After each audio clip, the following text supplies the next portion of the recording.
오늘 말씀은 사도행전 6장 1절부터 7절입니다. 사도행전 6장 1절부터 7절입니다.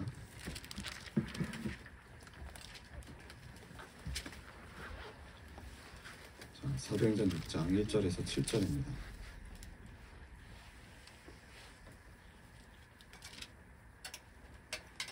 자, 같이 교독하겠습니다. 이 시기에 제자들이 점점 불어났다. 그런데 그리스 말을 하는 유대 사람들이 히브리 말을 하는 유대 사람들에게 불평을 터뜨렸다. 그것은 자기네 과부들이 날마다 부호 음식을 나누어 받는 일에 소홀히 여김을 받기 때문이다.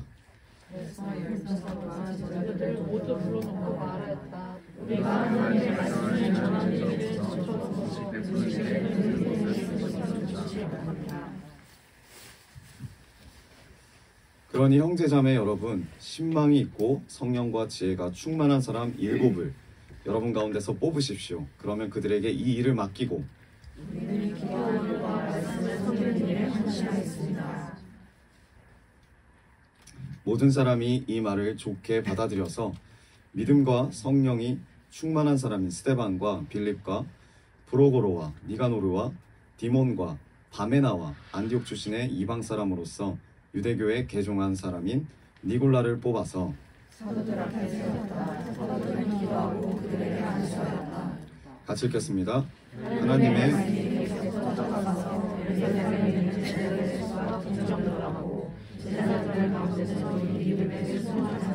나눠줍니다. 아멘. 할렐루야. 오늘 말씀의 제목은 하나님이 기뻐하시는 교회가 되려면입니다. 하나님이 기뻐하시는 교회가 되려면. 하나님이 기뻐하시는 교회가 되려면입니다. 우리 옆분들과 인사합시다. 하나님 기뻐하시는 교회가 됩시다. 하나님 기뻐하시는 교회가 됩시다. 네, 좀 이렇게 기쁜 표정으로 다시 한번 인사합시다. 네. 어디다가 인사를 하는 거예요? 다시. 하나님이 기뻐하시는 교회가 됩시다. 하나님 기뻐하시는 교회가 됩시다. 아멘. 오늘 사도행전 6장을 통해서 하나님께서 어떻게 이 교회를 발전시켜 나가시는지를 한번 보려고 합니다. 그리고 하나님의 나라는 점점 어떻게 확장되어 가고 있는지를 우리가 이 사도행전 6장을 통해서 나눠보고자 합니다. 자, 사도행전 6장 1절. 이 시기에 제자들이 점점 불어났다. 6장 1절을 보면 이렇게 시작을 하죠. 제자들이 어떻게 됐다고요? 네, 점점 불어났습니다. 그럼 제자가 누굽니까? 제자가 어떤 자입니까? 여기서 말하는 제자들은 사도들이 아닙니다. 네, 사도들이 아니에요. 사도들을 통해서 또 양육되어진 제자들을 이야기합니다. 예수 그리스도께 자신의 삶을 드린 사람, 그 예수 그리스도의 이름에 내 삶을 드리고 내 삶의 목적이 그 예수 그리스도의 이름에 있다라고 고백하는 그 사람이 제자예요. 여러분 제자이십니까? 왜 나를 그렇게 뻔히 쳐다보면서 아무 말도 안 하죠? 제자이십니까? 네. 여러분 제자로 선택되면 이 시기에 어떤 일을 당하냐면 좀 몇 가지 혜택이 있습니다. 첫 번째, 유대교로부터 출교를 당해야 돼요. 엄청 큰 혜택이죠. 네, 강제 추방을 당합니다. 그리고 두 번째 혜택은 뭐냐면 순교당할 수 있습니다. 어느 장소에 어느 때든 자기가 원하든 간에 순교를 당할 수 있는 기회가 주어집니다. 그러면 이 사회적 분위기로 봤을 때 제자가 많아져야 될까요? 줄어야 될까요? 그렇죠. 제자가 줄어야 되는데 거기다가 예수님이 지금 어떻게 되셨죠? 예수님이 돌아가셨어요. 네, 죽으셨죠. 십자가 못 박히셔서 십자가에서 죽으셨어요. 대부분 작은 종교, 작은 어떤 그런 부족들 그런 거 보면은 리더자가 죽으면 흩어집니다. 사라져요. 지금 예수님이 죽으셨어요. 그러면 그 종교가 작아지거나 없어져야 되는데 지금 제자들이 점점 늘어났다라고 6장 1절에 시작합니다. 제자들이 늘어났다는 것은 무엇을 의미합니까? 예수님이 죽으시고 부활하신 그 사실이 진리다. 예수님은 죽으신 것에 끝나는 것이 아니라 부활하셨고 살아나셨다. 그것을 본 증인들이 그 복음을 전했고 그 복음을 받아들인 자들이 늘어났다는 거예요. 이게 진리라는 거죠. 그래서 지금 제자들이 늘어난 겁니다. 그래서 오늘 본문 사도행전 6장 1절에서 7절 이제 어떻게 보냐면 맨 끝절을 보면은 이런 말이 나옵니다. 하나님의 말씀이 계속 퍼져서 7절 하나님의 말씀이 계속 퍼져서 예루살렘에 있는 제자의 수가 어떻게 돼요? 부쩍 늘어가고 제사장들 가운데서도 이 믿음에 순종한 사람들이 많았다. 하나님의 말씀이 계속 퍼졌대요. 개역개정에는 뭐라고 나옵니까? 하나님의 말씀이 점점 왕성하여 하나님의 말씀이 왕성하여 예루살렘에 있는 제자들의 수가 부쩍 늘어났다는 거예요. 1절은 점점 불어났고 7절은 그 수가 부쩍 늘어났대요. 점점 늘어나는 것보다 훨씬 더 많이 늘어났대요. 이게 결론입니다. 늘어나기도 시작했지만 마지막은 더 늘어났다는 거죠. 하나님의 교회가 성장하게 되는 계기가 무엇이었을까요? 어떻게 이 교회가 성장하게 되었을까요? 1절은 이렇게 시작합니다. 그 시기에 제자들이 늘어나기 시작했다. 그 시기가 어떻길래 제자가 더 많아지고 교회가 성장하는 기회가 되었을까? 그 시기가 언제입니까? 자, 5장 41절, 42절 보겠습니다. 5장 41절. 우리 한 목소리로 읽읍시다. 시작. 사도들은 그리스도의 때문에 모여서 복음에 물러나라. 아멘. 사도들이 어떤 자격을 얻어요? 모욕을 당할 수 있는 자격을 얻습니다. 예수 그리스도의 이름 때문에. 이 사내들인 공회에 들어가고 이 사도들은 정말 말로 이루 표현할 수 없는 피해를 당합니다. 맞기도 하고 감옥에 갇히기도 하고 오해를 받고 욕을 먹기도 하고 능욕을 받고 모욕을 받습니다. 근데 이 사도들이 어때요? 지금 말씀을 보니까 내가 예수 믿는 것 때문에 이 고생을 해야 되나 하고 도망간 게 아니라 모욕을 당할 수 있는 자격을 얻게 된 것을 기뻐했대요. 여러분, 모욕당하는 것도 자격인 줄 믿습니다. 여러분들이 예수님 전하는데 욕먹었다. 그럼 기분 나빠하실 필요 없어요. 내가 주님을 전하는 자격을 통해서 욕을 먹는 자격까지 주님이 주셨다. 기뻐하시기 바랍니다. 네, 자격을 얻게 된 것을 기뻐했다는 거예요. 내가 예수님 때문에 모욕당하고 얻어맞고 잡히고 죽을 고비를 넘기지만 기쁘다. 즐겁다. 내가 제대로 예수님 믿고 살고 있구나. 여러분, 이런 확신이 있습니까? 어디에서 확신 가지고 계세요? 우리가. 여기서 매일 주일마다 나와서 예배드리는 게 그 확신이 절대 되지 않습니다. 삶에서 부딪히고 예수님 전할 때 욕을 먹어야 되더라고요. 욕을 먹을 때 그 확신이 늘어날 것이고 그 확신이 더욱더 주님 앞에서 확신으로 다가올 줄 믿습니다. 네. 그리고 이 제자들이 기뻐하면서 공의 앞을 떠났대요. 이것이 제자들의 수가 많아지는 계기가 됐대요. 이 욕먹는 제자들을 보면서, 기뻐하는 제자들을 보면서 이게 아주 중요한 계기가 됐다는 거죠. 교회가 폭발적으로 성장하는 계기가 됐대요. 하나님이 기뻐하시는 교회가 되는 계기가 됐대요. 여러분, 우리가 못난 모습 때문에 남에게 욕을 먹습니다. 이건 정말 부끄러운 일이죠.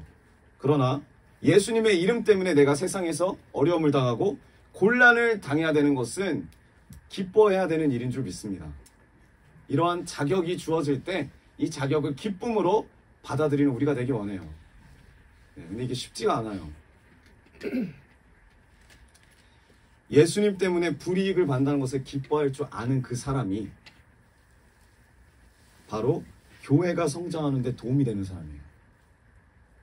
그리고 하나님 나라가 점점 더 커져가는 것을 목격하는 사람인 줄 믿습니다. 그럼 여러분, 마음 가운데 질문을 던져보세요. 나는 욕먹을 자격을 기뻐하고 있는가? 욕먹는 것을 힘들어하진 않나? 그것을 기뻐하면서 지금 뭐라고 합니까? 사도들은 5장 42절, 그들은 날마다 성전에서 성전뿐만 아니라 그리고 이 집 저 집에서 쉬지 않고 가르치고 예수가 그리스도임을 전하였다. 아멘. 그들이 누구예요? 사도들. 그 사도들이 모욕받는 것을 부끄러워하지 않고 기뻐하면서 동시에 뭘 했다고요? 성전에서 이 집 저 집에서 복음을 전했대요. 쉬지 않고 예수 그리스도를 전하고 가르쳤답니다. 여러분, 이게 사도들만의 일이 아니라는 거예요. 사도들만의 일이 아닙니다. 제자들이 더 늘어났다는 것은 또 어떤 의미냐면 제자들이 전부 모든 제자들이 다 이 일에 동참했다라는 거예요. 여러분들이 예수님을 그 부활을 전하고 증거하려면 뭐가 있어야 돼요? 여러분 안에 복음이 있어야 돼요. 우리 안에 복음이 있어야 돼요. 그냥 경험적으로 믿어지는 어떤 것이 아니라 말씀 가운데 믿어지고 이 말씀을 살아냈을 때 부딪히는 그 어떤 것들이 우리 안에 있어야 될 줄 믿습니다.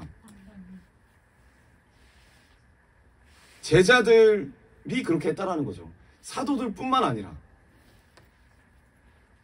여러분 사도가 아닐지라도 우리는 예수 그리스도의 제자입니다. 우리 따라합시다. 사도가 아니라 할지라도 나는 예수 그리스도의 제자입니다.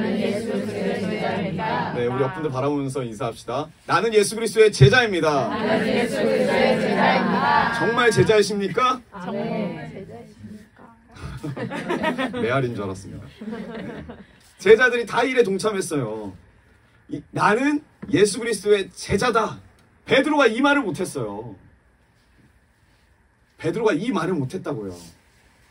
이게 내 정체성을 고백하는 아주 중요한 사건임을 믿으시기 바랍니다. 예수는 그리스도시다. 나는 그 예수 그리스도의 제자다. 가르치고 전도하기를 쉬지 않았대요. 여러분 교회가 어떨 때 성장합니까? 고백할 때예요. 고백할 때. 우리가 많이 해봤잖아요. 같이 축구도 해보고 밥도 줘보고 열심히 저 초코 스무디도 타보고. 성장하지 않아요. 교회는. 그들도 우리도 어떨 때?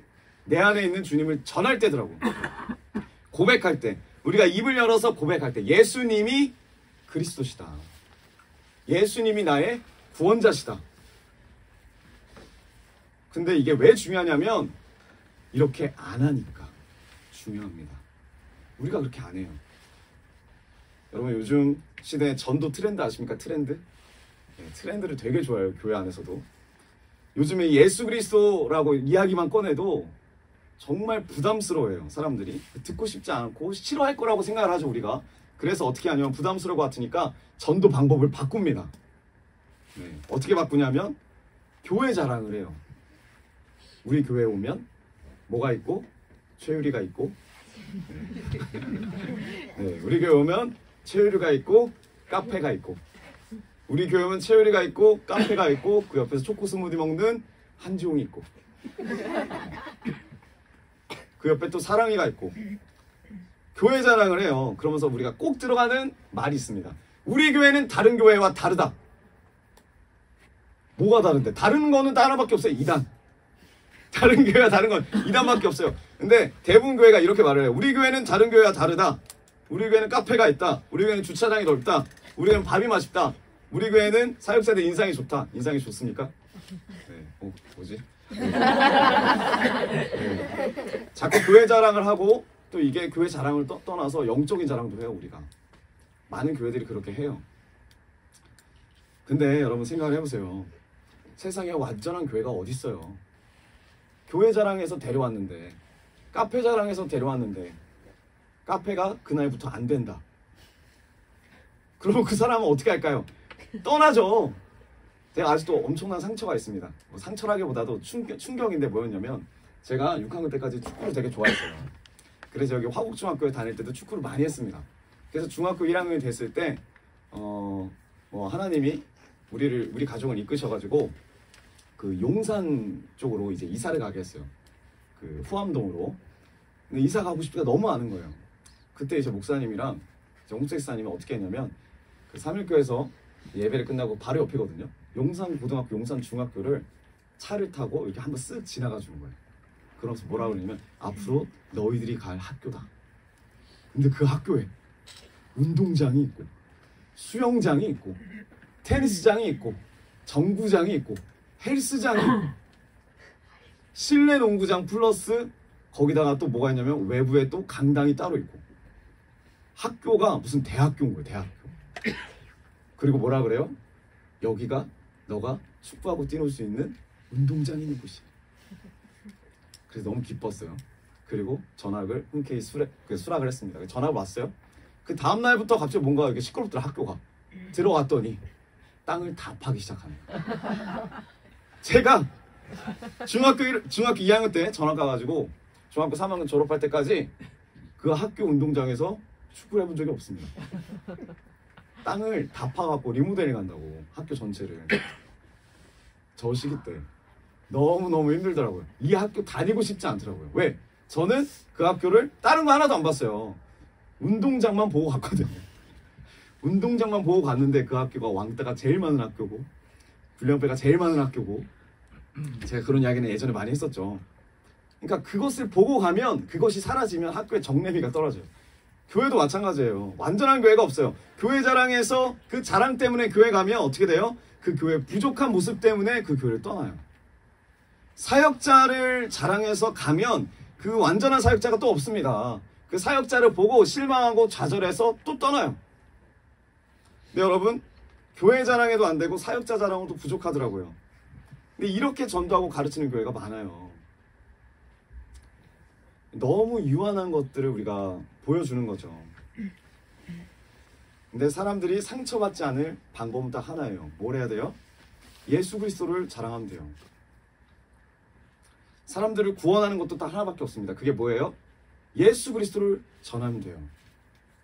처음부터 예수, 끝도 예수. 여러분, 세상 모임 같으면, 세상 회사 같으면 매일매일 이야기하는 게 뭐예요? 전사님네 그 가족들이 또 이제 외식부들이 학교 선생님들이요, 다. 그러면 학교 안에서의 그 뭐랄까요? 혜택들. 우리 학교는 뭐가 있어? 우리 학교에는 이렇게 해줘. 그런 혜택들을 자랑합니다. 그렇게 이야기하는 거 봤어요. 회사 같은 걸로 뭘 자랑할까요? 우리 공동체는, 우리 회사는 월급을 얼마나 줘? 우리 회사는 쉬는 일수가 이렇게나 많아. 이게 회사 자랑하는 거죠. 우리 뭐 어린이집은 선생님들이 너무나 천사 같아. 그 선생님들 자랑하는 거죠. 아이들이 천사 같아. 아이들이 자랑하는 거죠. 일반적인 세상에서는 다 그럴 수가 있습니다. 그런데 교회는 세상과는 다르죠. 교회는 세상의 모임하고 달라요. 그래서 교회는 교회를 자랑하는 곳이 아니에요. 교회는 사역자를 자랑하는 곳이 아니에요. 교회는 옆 사람을 자랑하는 곳이 아닙니다. 교회는 뭘 자랑해야 돼요? 예수님을 자랑해야 하는 곳이에요. 우리 옆 분과 인사합시다. 예수님을 자랑합시다. 예수님을 자랑합시다. 아멘. 그래서 여러분 고백하셔야 돼요. 예수는 그리스도시다. 예수는 구세주이다. 예수가 우리를 살리신 유일한 하나님이시다. 이것을 자랑할 때, 그리고 이것을 가르치고 전도하기를 쉬지 않을 때, 비로소 글로벌 비전 교회가 더 하나님 뜻대로 성장할 줄 믿습니다. 기뻐하시는 교회가 될 줄 믿습니다. 아멘. 우리가 지금 예배를 1부만 드리고 있는데 하나님의 은혜로 2, 3, 4부를 드려야 될 거 아닙니까? 네. 교회를 뭐 늘리는 방법도 있지만 지금 여건이 안 되니까 여기서 2, 3, 4부 몇 명 안 되겠지만 그렇게 드리는 은혜가 또 있길 원합니다. 아멘. 자, 그러면서 본문에 이제 교회가 성장하는 특별한 사건이 나요. 특별한 사건. 그게 뭐냐면, 자, 1절과 7절에는 제자의 수가 늘어난 걸 이야기합니다. 그쵸? 앞에도 제자가 늘어났지만 마지막 7절은 더 많이 늘어났다. 그 사이에 뭐가 꼈냐? 2절과 6절. 과연 무엇 때문에 제자들이 늘어나고 교회가 성장하게 되었는지를 우리가 한번 살펴보려고 합니다. 자, 일단 이 배경을 좀 알아야 되는데, 사도행전 6장 1절을 보면은 이 시기에 제자들이 점점 불어났다. 그런데 그리스말을 하는 유대 사람들, 그러니까 헬라파 유대 사람들과 히브리말을 하는 유대 사람들, 히브리파 유대 사람들이 뭘 했대요 지금? 그 사람들에게 헬라파 사람들이 불평을 터뜨렸대요. 화가 난 거죠. 왜 화가 났냐? 개역개정을 읽으면 잘 이해가 되지 않아요. 근데 세번역은 아주 쉽게 되어 있습니다. 그것은 자기네 과부들, 헬라파 과부들이 날마다 구호 음식을 나누어 받아야 되는데 그 나누어 받는 일에 소홀했다는 거죠. 히브리 사람들이. 그래서 이 사람들이 갈등이 생겼어요. 자, 제가 사도행전 여러분 같이 나눌 때 그 배경을 이야기해 드렸어요. 왜 초대교회는 서로 나눌까? 왜 초대교회는 재산을 팔아서 가난한 자를 나눠줬을까? 아, 우리도 초대교회처럼 서로 나누자. 초대교회처럼 가난한 자들을 생각하자. 여러분, 이게 아니에요. 초대교회에서 가난한 자들 때문에 자기 재산 팔고 나누는 게 목적이 아니라 그 배경이 뭐냐면 이 사람들은 처음부터 유월절 날에 와 있었어요. 예루살렘에.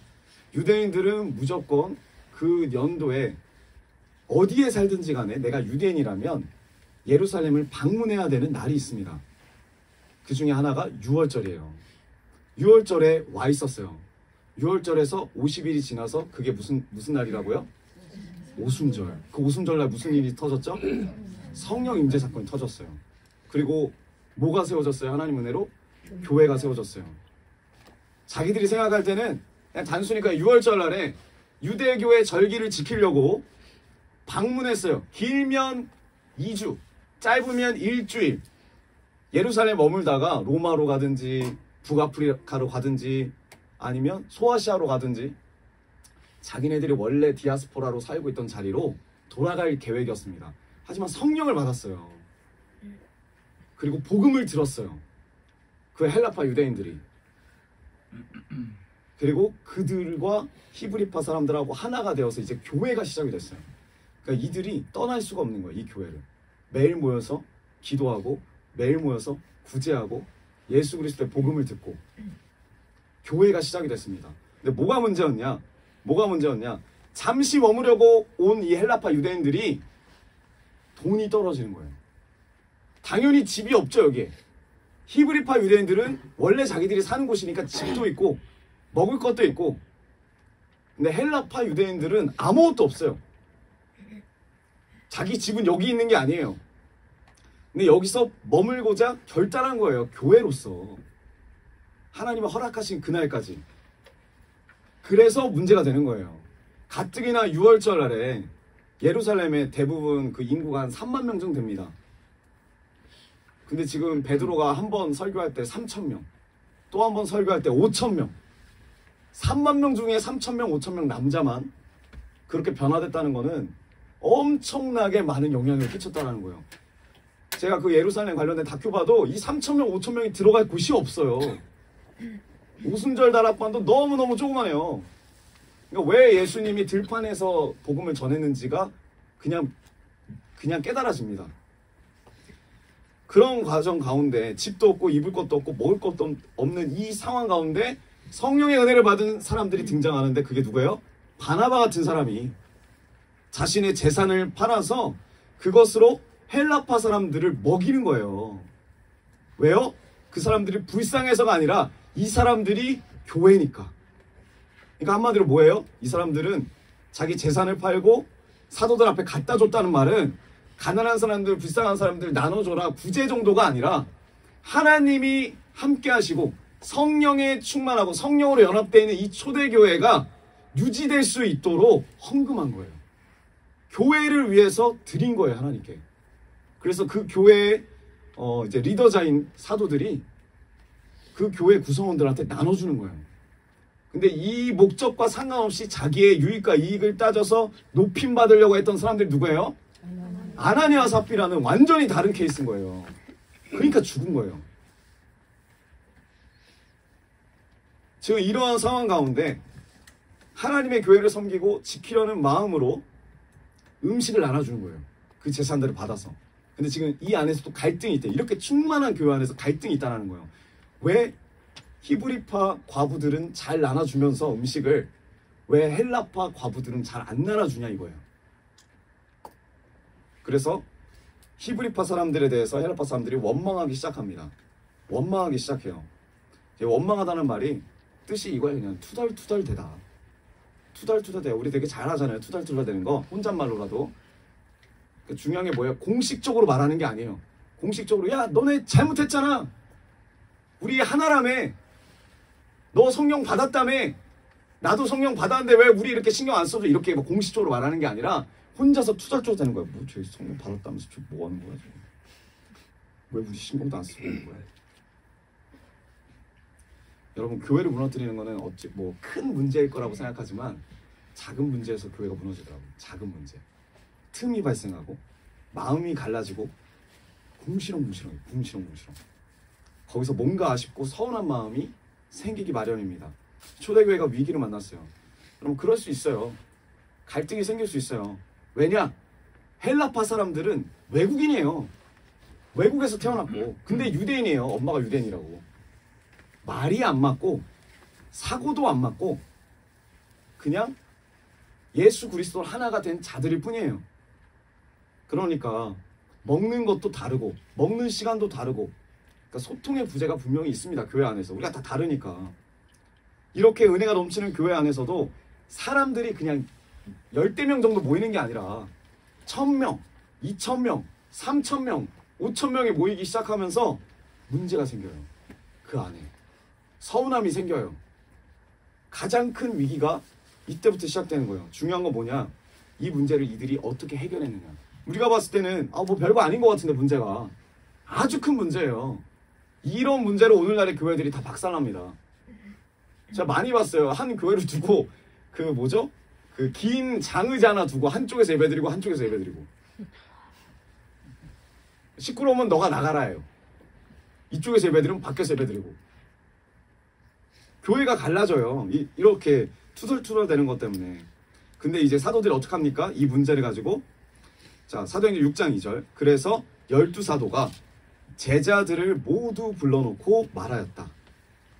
우리가 하나님의 말씀을 전하는 일을 제쳐놓고서 음식을 베푸는 일에 힘쓰는 것은 좋지 못합니다. 자 12사도가 어떻게 합니까? 모든 제자들을 불러요. 모든 제자들 앞에서 이야기를 시작합니다. 베드로가 이렇게 이야기하잖아요. 야 내가 해결할게. 내가 리더니까 사도의 리더니까 내가 해결할게. 아니면 그래도 좀 옆에 있는 요한, 영향력 있는 요한한테 이렇게 말하지 않았어요. 요한아 우리 둘이 해결하자. 이렇게 말하지 않습니다. 모두를 불러놓고 이야기해요. 근데 무슨 이야기를 하냐? 이런 말을 해요.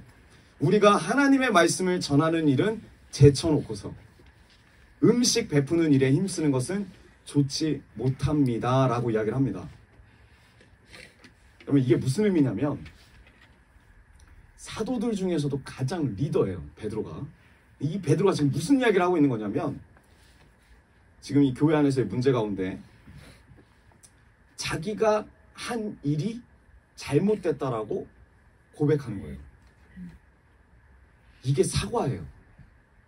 가장 위험 있고 가장 권위 있고 가장 리더 중에 리더죠. 사도의 리더니까 거의 베드로가 수제자라고 하니까 그 사람이 무슨 이야기를 하냐면 내가 잘못했다라는 거예요.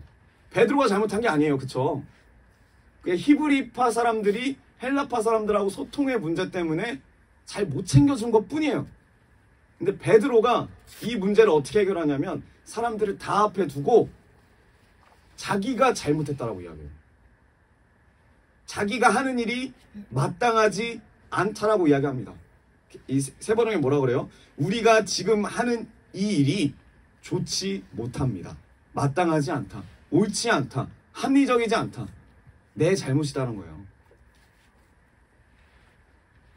여러분 이게 정말 중요한 것 같아요. 문제가 생겼을 때 해결하는 가장 중요한 방법이 뭐냐면 리더가 책임을 인정하는 거더라고요. 리더가. 근데 세상은 어떻게 하냐? 리더가 책임을 인정하지 않아요. 절대. 아래에서 꼬리 자르는 걸로 끝냅니다.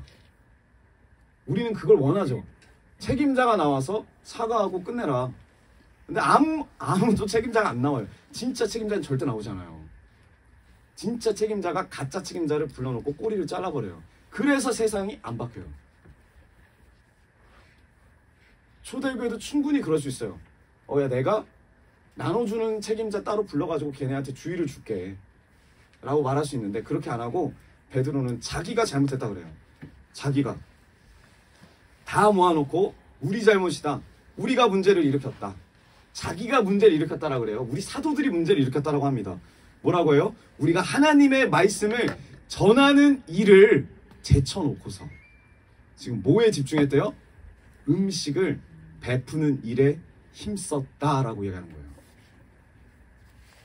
그 히브리파 사람들이 헬라파 사람들한테 음식을 나눠주는데 이 사도들도 도왔다라는 거예요. 자기들도 도운 거야 실제로. 뭐 몇 명 안 될 때, 뭐 20명, 30명 될 때는 사람이 부족하고 일꾼이 부족하니까 이 사도들이 달라붙어가지고 음식도 만들고 아니면 재산이 들어오면 재산 관련된 거 분할도 하고 일일이 다 이렇게 배달도 해주고 사도들이 기쁜 마음으로 성도들과 그랬어요. 근데 이게 100명이 되고 1000명이 되고 3000명이 되고 5,000명씩 모이는데도 지금 뭐 했다라는 거야, 제자들이? 사도들이? 이걸 했대요. 3,000명에게, 5,000명에게. 아무도 없으니까 시작했겠지만 처음에는 일꾼이. 늘어나는데도 계속 이 일을 했대요. 하다 보니까 이런 문제가 터지고, 그 문제 가운데 뭘 깨달았대요? 이게 잘못됐다라는 걸 깨달았대요. 이 12사도로서 뭘 해야 되냐면 하나님의 말씀에 중점을 둬야 하는데, 이게 말은 그렇다는 거예요. 말이 고백하는 게. 내가 기도하고 말씀 읽는 거에 더 집중했어야 했는데 내가 이걸 놓쳤다.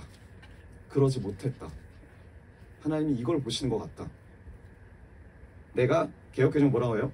내가 음식 차리는 것을 도와주다가 말씀을 제쳐놓고 이 일에 매였구나. 그리고 말하는 거예요. 죄송하다. 미안하다. 이게 우리 문제다.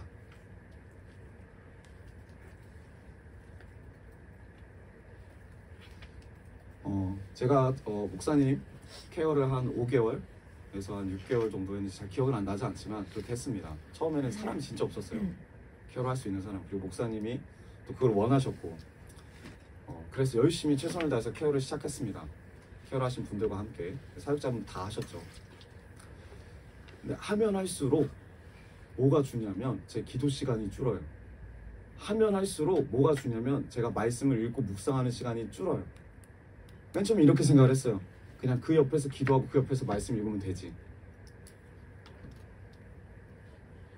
근데 점점 피폐해져 가는 거예요. 그리고 어떻게 해요?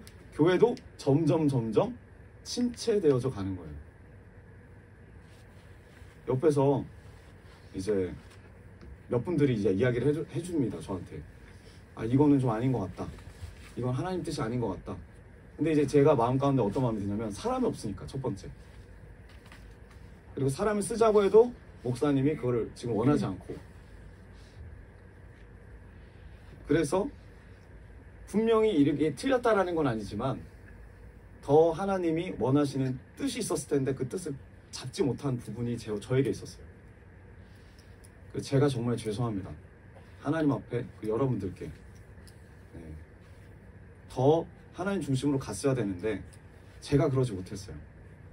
그래서 제가 주일날 여기 오면 어른들하고 이제 교제를 하더라도 제가 무슨 생각을 계속 갖고 있냐면 이 생각이에요.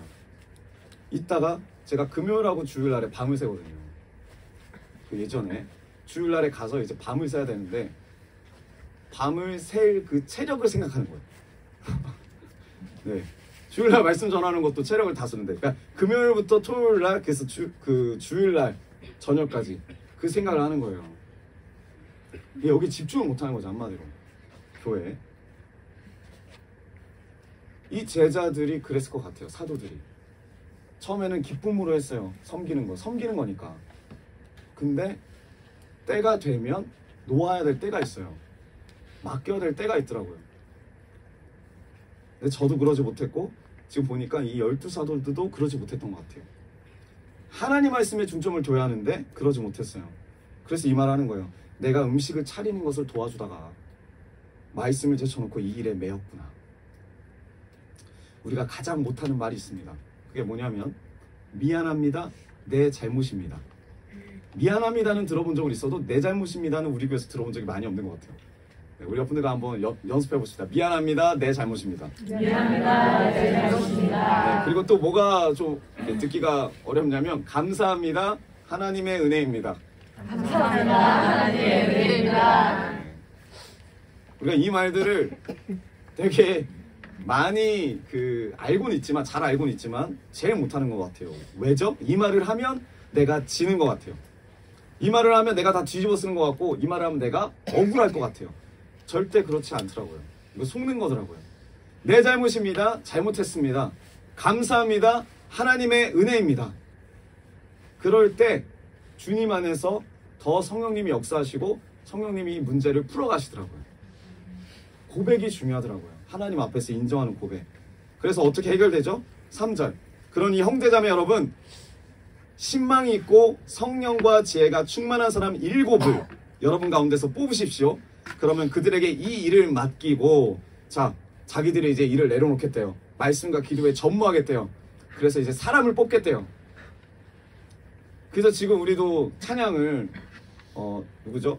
평안 형제도 지금 찬양 인도를 하고 있잖아요. 네. 뽑은 겁니다. 하나의 은혜로. 네. 근데 이 사도들이 지금 뭐라고 하냐면 형제자매 여러분이라고 말해요. 형제자매 여러분. 여러분 지금 자기들한테 문제를 지적하고 원망하는 사람한테 지금 사랑을 담아서 형제자매 여러분이라고 말하는 거 쉽지 않아요. 그 앞에서 자기 죄를 고백하는 것도 쉽지 않아요. 근데 이렇게 가능한 이유는 뭐냐면 이 사도들이 뛰어나서가 아니라 성령님이 도와주시기 때문에, 성령님의 역사가 있기 때문에 가능하더라고요. 우리가 뭐가 인격이 뛰어나서 사고하는 게 아니라, 우리가 뭐가 뛰어나고 누구를 세우는 게 아니라, 그렇게 사랑으로 다가갈 수 있는 거는 내 의와 내 어떤 도덕이 아니라 성령님이 마음을 주시고 그 성령님의 마음을 담아서 가니까 이게 되더라고요. 지금 사도들이 그렇게 합니다. 쉽지 않은 이 일을, 불가능한 문제가 개선되고 이제 이 문제를 통해서 이게 기회로 바뀌어서 부흥의 불길이 옵니다.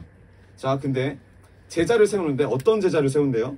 조건이 우리가 이러한 사람한테 이 일을 맡기겠대요. 신망이 있고 성령과 지혜가 충만한 사람. 그것도 1명도 아니고 7명이래요. 이 사도들이 말을 하는 거예요. 내가 이 일에 독점하지 않겠다. 이 일을 나누고 맡기겠다. 어떤 사람을 구해요? 신망이 있고 칭찬받는 사람이라고 개역개정에 나와요. 칭찬받는 사람. 교회 안에서 칭찬받는 사람. 우리 옆분들 바라보세요. 칭찬받는 사람 있습니까? 한번 주변을 둘러보세요. 둘러보면서 왜 눈빛을 꼭 칭찬받은 사람? 안 돼? 이렇게 보시면서. 네. 나도 그래. 그렇죠. 성령과 지혜가 충만한 사람은 솔직히 마음이 좀 부담이 됩니다. 내가 성령과 지혜가 충만하다고 이렇게 말하기는 좀 그렇지만, 칭찬받는 사람 이야기 다 하자마자 눈빛이 좀 밝아지신 분들이 계세요. 칭찬? 내가 좀 칭찬을 받을만 한데. 근데 중요한 게 뭐냐면 칭찬받는 사람이에요. 두 개 다 중요하지만 칭찬받는 사람. 왜 굳이 칭찬받는 사람 이야기를 할까? 칭찬받는 사람이라는 뜻이 뭐냐면 마르티레오라는 헬라어인데 이게 어디서 왔냐? 마르티스라는 뜻에서 왔어요. 마르티스. 이게 뭐냐면 증인이에요. 칭찬받는 사람. 그게 누구예요 그러면? 증인이에요. 이 증인이 되기에 합당한 사람을 뽑겠대요. 근데 이 증인이 누구라 그랬죠? 우리가 사도행전 같이 읽으면서 순교자. 증인의 마르티스의 원뜻은 순교자예요. 그러니까 이거예요. 증인들은 그 당시에 다 죽어요. 그래서 너 증인 될래? 라는 말은 되게 고품격인 말인 거고, 반대로는 아니고 직접적으로 말하는 거예요. 하나님을 위해서, 예수 그리스도의 이름을 위해서 순교자가 되십시오. 그게 증인이 되라는 말이에요. 어차피 하나님 예수 그리스도를 위해서 죽으니까. 근데 증인이 누구냐면 순교자인데 본 것이 있어야 증언을 하고 아는 것이 있어야 증언을 합니다. 예수 그리스도의 이름의 능력을 경험한 그 사람만이 그 안에 증거가 있어요. 증거가.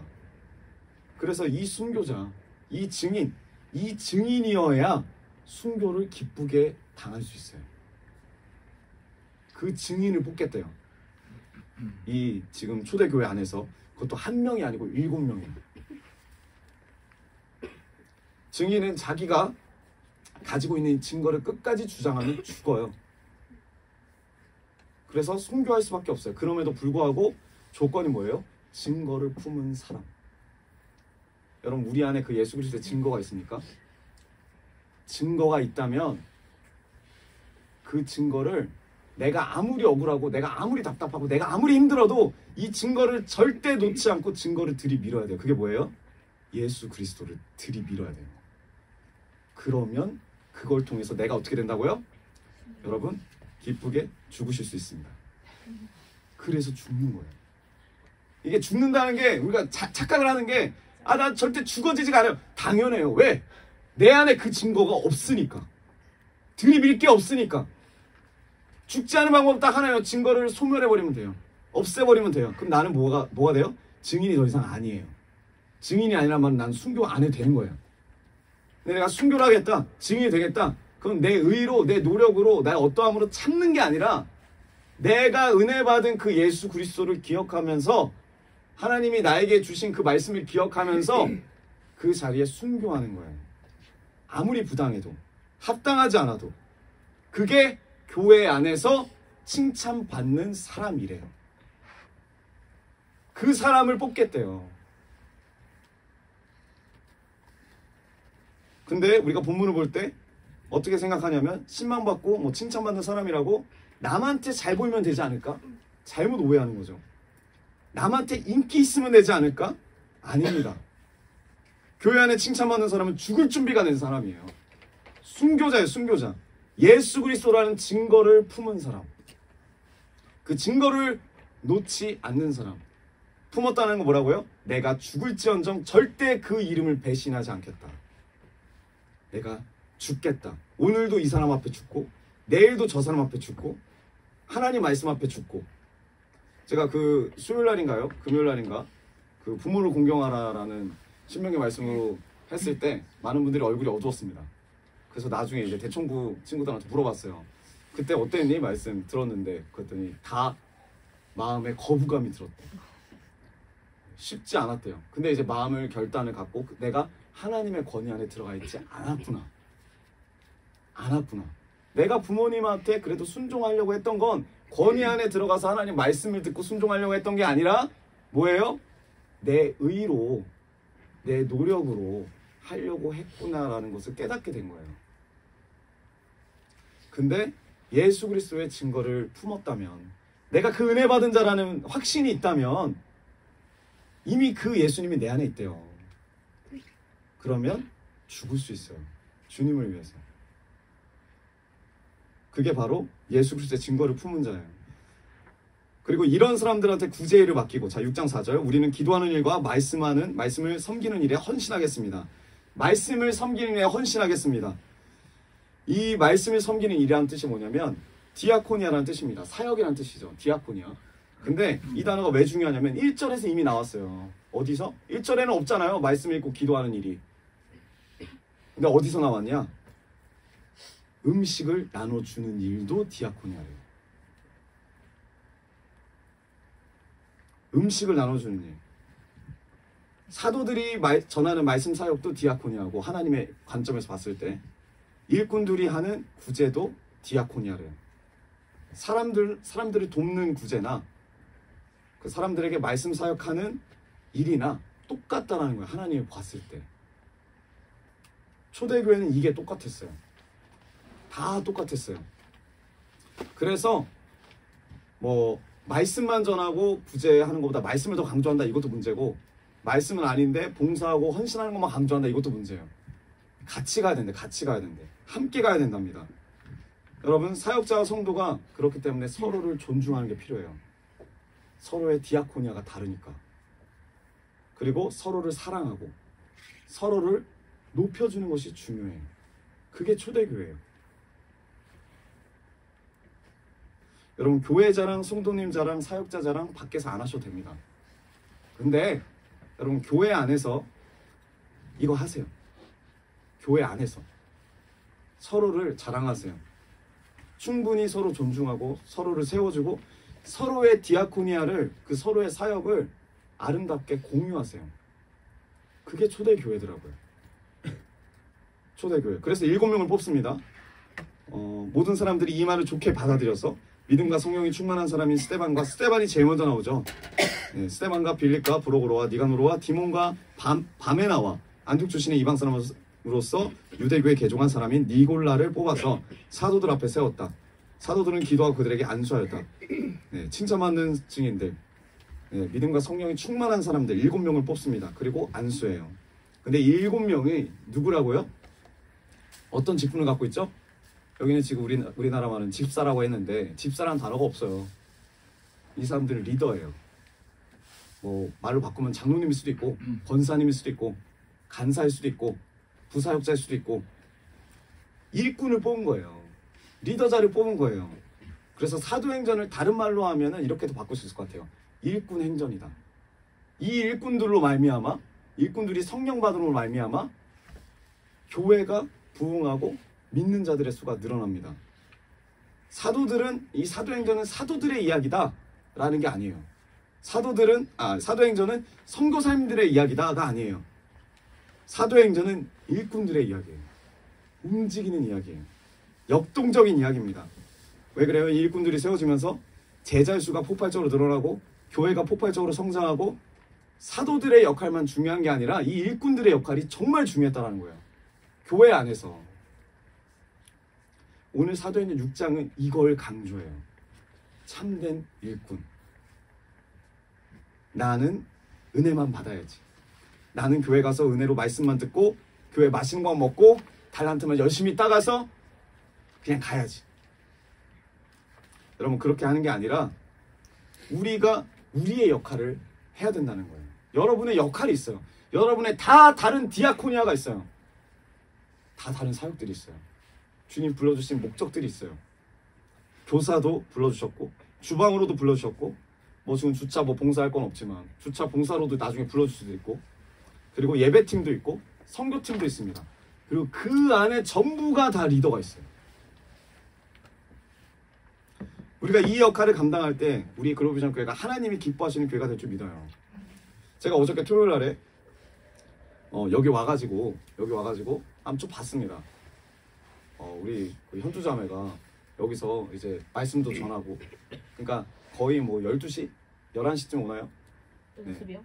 아니요. 그 전체적인 게 토요일 날 일정 시작이 2시. 2시에 시작인데 그 전에 미리 오잖아요. 네, 1시에 와요. 1시 와서 기도해야죠. 1시에 와서 어제 몇 시에 갔죠 집에? 새벽에 갔는데요. 새벽에 가더라고요. 새벽에. 네, 새벽에. 그 2시에 예배 시작해서 2시 예배도 엄청 뜁니다. 율동한다고. 네. 왜 근데 우리가 다 이렇게 살이 안 빠진지 모르겠어요. 네.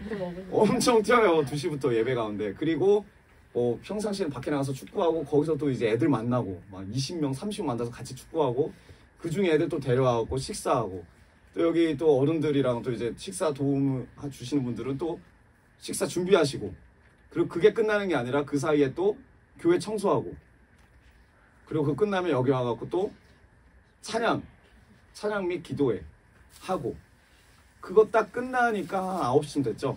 저녁 기도회 끝나고 딱 9시 딱 됐을 때 저들을 봤는데 인규 형제가 드럼에서 이렇게 쓰러져가지고 벽에 기대고 이렇게 있더라고요. 평환 형제도 베이스에서 내려와갖고 멍 때리고 이렇게 있고 그래서 여기 딱 그때 대청부가 7명 정도 됐어요. 뭐 다른 청년들도 오셨고 장로님도 오셨지만 여기 계신 모든 분들이 그때 당시에 여기 계신 모든 분들이 다 7 리더자 같더라고요. 진짜. 근데 제가 저번에도 말씀드렸듯이 지금 때가 이제 그 기름이 이제 앵꼬가 날 때다. 네, 이제 선교를 준비하는데 앵꼬가 날 때다. 이게 사역적이고 일적으로 가면 힘들어요. 네. 그게 얼굴에 다 써 있었어요. 나 너무 힘들다. 나 지금 너무 힘들다. 이 목적을 다시 붙잡아야 돼요. 왜 이 7 집사들이 그 직분을 맡았을 때 얼마나 기뻐했는지, 얼마나 뜨거움이 있었는지, 자기 자신이 그 직분을 맡았다는 그 순간부터 어떤 마음을 결단해요? 그런 사람 뽑았죠. 죽을 자. 예수를 위해서 죽을 자. 내 몸을 부술 자. 실제로 스데반이 그렇게 삶을 살았잖아요. 성령과 지혜가 충만하기 이전에 내가 주님을 위해서 순교하겠습니다. 증인의 삶. 우리가 이 마음이 없으면 이런 마음을 먹어요. 일을 하다가도 이러다 내가 죽겠다. 여러분 우리가 다 죽으려고 하는 거예요. 죽으려고. 근데 우리가 항상 무슨 생각이 들어요? 이러다 내가 죽겠다. 이러다 내가 건강을 잃겠다. 이러다 내가 쓰러지겠다. 대부분 교회들이 다 그래요. 그럼 어떻게 해요? 나에게 안식년을 달라. 네, 떠나겠다. 어딜 가겠다. 근데 똑같아요. 제가 이 사도행전을 마음을 먹었습니다. 월요일부터 금요일까지 하기로. 네. 중간에 이제 몇 분들이 오셔서 그런 말씀 하셨어요. 좀 쉬어야 되지 않겠냐, 월요일은. 그러면서 이제 저를 이제 배려해 주셔서 이렇게 말씀하시는 분들이 계셨어요. 뭐 전사님들 힘들지 않겠냐. 여러분 저도 힘들죠. 근데 어떤 마음으로 했냐면 죽을 각오로 지금 하는 거예요. 죽을 각오로. 여러분들도 그 각오로 갔으면 좋겠어요. 선교 가서 여러분 죽을 각오로 가시기 원합니다. 네, 순교할 마음으로 각오하시기 바랍니다. 3명 이렇게 케어하는 것도 이렇게 힘드신데 거기 100명이잖아요. 죽으셔야지 어떻게 하시겠어요. 근데 외롭지 않게 우리가 같이 죽으니까 걱정하지 마시고 다 같이 죽을 거니까 걱정하지 마시고 네. 그럴 때 온 교회 일꾼들이 세워지고 성령 충만함으로 말미암아 우리가 그 순교자 역할을 감당할 때, 증인 역할을 감당할 때 교회가 교회다워지는 거예요. 부흥이 임하는 거예요. 그게 바로 우리부터 시작이 되는 거예요. 그래서 내가 증인되고 내가 일꾼이 되어야겠다. 내가 하나님 나라를 위해서 죽겠다. 이것이 우리에게 주시는 하나님의 감동입니다. 여러분, 이 6장이 이렇게만 끝나면 그냥 나만 변화되고 많은 것처럼 그렇게 되는데 이게 되게 정말 감동이 됩니다. 왜 그러냐면 6장 7절에 그래서 하나님의 말씀이 계속 퍼져나가서 어떻게 돼요? 예루살렘에 있는 제자들의 수가 늘어나고 그것뿐만 아니라 무슨 일이 일어납니까? 제사장들 가운데서 이 믿음에 순종하는 사람들이 많았다. 말도 안 되는 일이거든요. 여러분, 제사장이 교회에 복종한대요. 예수님을 믿는데 제사장이. 왜 말이 안 되냐면 제사장이라는 사람 자체는 뭘 가장 중요시 여기냐면 번제를 되게 중요시 여깁니다. 예배를 중요시 여겨요. 근데 기독교는 뭘 중요시 여기냐면 예배를 부정해요. 그러니까 번제를 부정해요. 왜? 예수님이 이미 마지막 번제물로 하나님께 올려드리셨으니까 이제 번제가 필요 없어요. 예수님 말미암아, 그 십자가로 말미암아 제사를 거부합니다. 기독교는. 그러니까 이 둘이 같이 있을 수가 없어요. 제사장이랑. 근데 이 제사장들이 전혀 다른 그룹인데 합의될 수 없는 그룹인데 이 제사장들이 예수님 믿기 시작했대요. 이 제사장들이 자신의 정체성을 뛰어넘고 이 성령님의 역사에 복종하기 시작했는데 제사장 수가 이 당시 때 8,000명 정도 됐대요. 예루살렘 안에. 이 8,000명이 제사장들인데 매일매일 예루살렘 안에서 예배가 있습니다. 번제가 있습니다. 번제를 드립니다. 근데 뭐가 없어요? 법궤가 없어요. 그러니까 이거는 진짜 허울뿐인 제사죠. 허울뿐인 제사. 근데 이 8,000명 중에서도 대부분이 다 하층민이고 상류층의 몇 %만 예배에 참석하고 나머지는 전부 다 예배를 못 드려요. 번제를 못 드려요. 자기는 제사장을 하기 위해서 태어나고 소명을 받았는데 제사장을 못해요. 그러면 무슨 생각을 할까요? 매일매일 제사가 벌어지는 걸 바라보면서 마음에 공허함이 밀려오는 거예요. 나는 뭔가? 나는 왜 태어났나? 내가 제사장이 된 이유는 뭔가? 난 어떻게 살아야 할까? 그런데 그 고민을 해결해 준 게 뭐예요? 제사를 뛰어넘는 예수 그리스도의 십자가 사건이에요. 더 이상 주님 안에서는 제사가 필요 없다. 너는 그 안에 들어와서 누리면 된다. 아, 내가 예수 그리스도를 믿고 이 믿음에 순종하는 것이 하나님의 은총이고 성령님의 감동이구나. 제사장들이 깨달아요. 제사장들도 깨달아요. 가장 예수님을 죽이는데 앞장섰던 게 이 제사장 무리들이거든요. 자기들이 죽인 거예요. 자기들이. 근데 그 마음을 회개하고 돌아서서 어떻게 해요? 교회로 합류하게 돼요. 이들이. 어떻게? 어떤 방법으로? 성령의 역사하심으로. 증인된 사람들의 삶을 통하여. 순교의 삶을 통하여. 이 제사장들도 돌아오는 거예요. 여러분, 이게 사도행전 6장입니다.